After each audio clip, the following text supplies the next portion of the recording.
Selama 220 tahun bersisa beribadah kepada Allah Subhanahu wa Ta'ala tanpa maksiat sekejap netra pun. Bukan hanya itu yang membuat populer di kalangan masyarakat saat itu, ia punya asrama yang besar atau pondok gede yang mampu menampung santri ribuan. Tercatat 60.000 santri yang elit yang sanggup menjelajah angkasa tanpa peralatan modern secanggih teknologi di abad mutakhir. Semua itu hanya berkat ketekunan ibadah yang dilakukan Barsisa.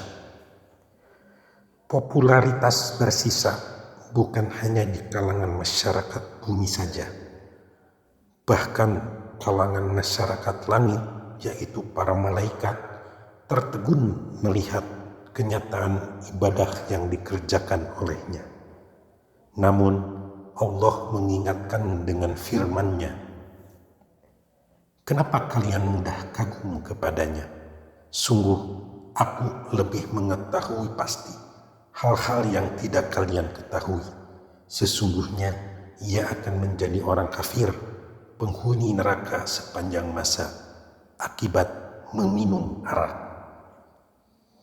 Maka dengan ini iblis memantapkan diri bahwa Barsisa bakal binasa di tangannya setelah ia mendengar firman Allah. Langkah pertama yang dilakukan iblis yaitu iblis datang ke tempat peribadatannya, menyamar sebagai ahli ibadah. Ia memakai kain tenun dan memanggilnya. Jawab Barsisa, "Siapakah Anda ini dan apakah tujuannya?"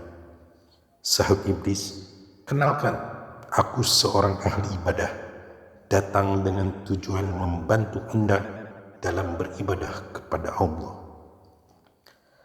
Selanjutnya ia pun memberi nasihat.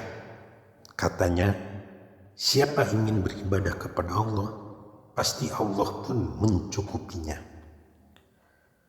Iblis pun mulai beribadah. 3 hari tiada tidur, tiada makan dan minum. Maka Barsisa mulai heran. Sahutnya, "Kenapa Anda tidak makan dan tidak pula minum?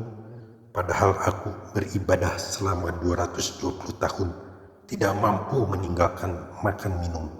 Aku selalu berbuka, tidur, makan dan minum." Jawab iblis, "Aku merasa berdosa, maka akibatnya tiada gairah bagiku untuk tidur ataupun makan ketika teringat dosa."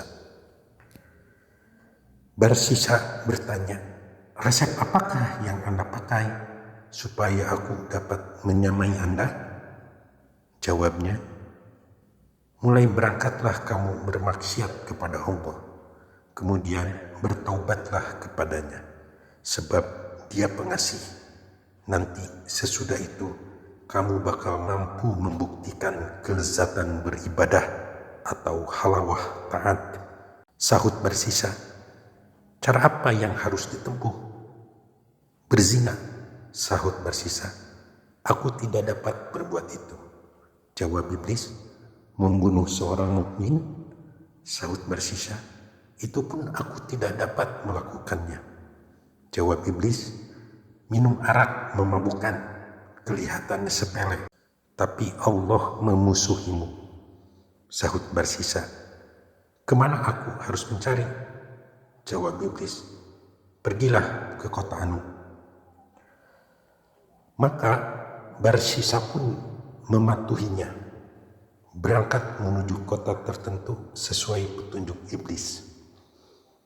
Di tengah perjalanan ia tertarik memandang wajah wanita cantik penjual arak.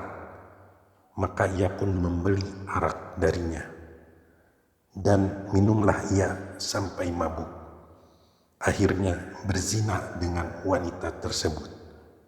Suaminya datang masuk rumah, langsung menghajar Barsisa sampai babak belur, hampir mati. Akhirnya iblis datang menyamar sebagai manusia. dan membawanya kepada hakim. Mereka menangkap dan menyiksa 80 kali akibat berdosa minum arak. Sedangkan hukuman zina dengan siksaan 100 kali. Bahkan masih harus disalib sebagai balasan.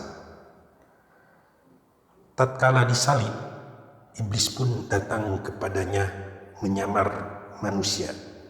Katanya, "Bagaimana keadaanmu?" Jawab Barsisa, "Demikianlah penderitaan bagi orang yang mematuhi orang jahat." Kata iblis, "Aku menderita bencana akibat ulahmu selama 220 tahun dan hingga engkau disalib. Kalau kamu ingin turun, maka akan aku turunkan." Jawab Barsisa, "Ya, aku ingin turun dari disalib, dan apa kemauanmu pasti kuturuti." Sahut iblis, "Bersujudlah 1 kali saja kepadaku." Jawab Barsisa, "Aku tidak dapat melakukannya, sebab aku tengah disalib." Kata iblis, "Cukuplah dengan isyarat." Maka sujudlah Barsisa kepada iblis, dan menjadi kafirlah ia. Bahkan ia mati tanpa iman. Na'udzubillah min dzalik.